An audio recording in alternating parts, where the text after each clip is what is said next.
Here we have a 1958 Smith Corona clipper, vintage portable typewriter. I'm going to show you how to use all the functions and make sure they all work. So the margins are right here, and you just push them down like that, and you can move them on each side. I like them at the beginning and the end of the page. Move this one a little bit over.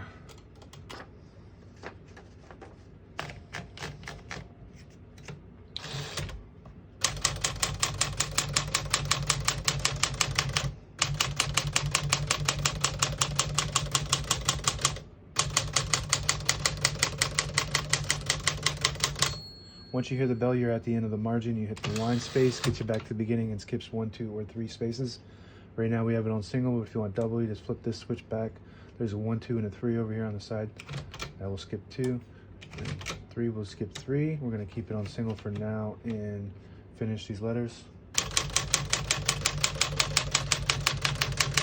As you can see, all the keys type nice and none of them skip or stick. I'll type a sentence in red on the next line. To switch from black to red, you just flip this switch down on the right side. There's a blue, white, and a red dot there.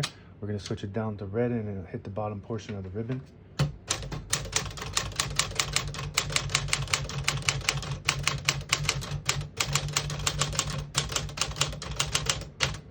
Very nice typing machine, very popular clipper, Smith Corona, made in America back in the 50s when everything good was made in the USA.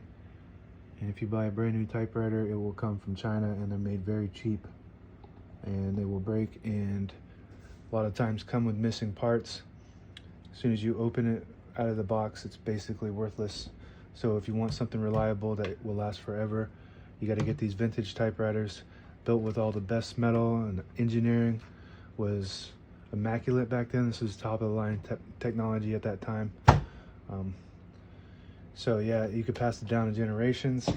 To pull this out easy, you just flip that switch on the right side here, and it'll unlock the rollers underneath the platen, allowing you to pull the paper out easy or load thicker paper like carbon copy or cardstock. You want to make sure that switch is back, or else it won't feed properly when you feed the next page. We're going to switch this switch back up to black for default. Got a backspace on the left side here. And MR stands for margin release. When you get to the end of the margin, there's a mechanism that will stop you from being able to type. So you hit that MR and you can finish the word at the end of the margin there. Open the hood. We got the spools. All the brand new ribbon is on the left side here, and it's pulling to the right.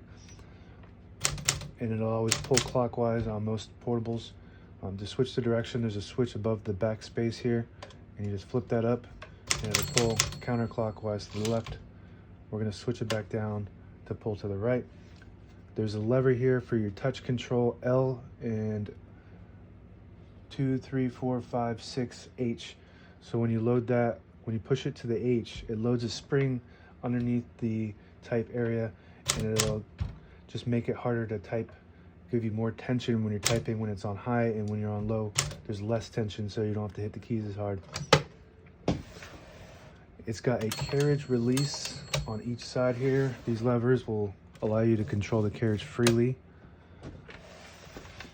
And that is about it. Now available on eBay or Etsy. Search Brooksaw Antiques.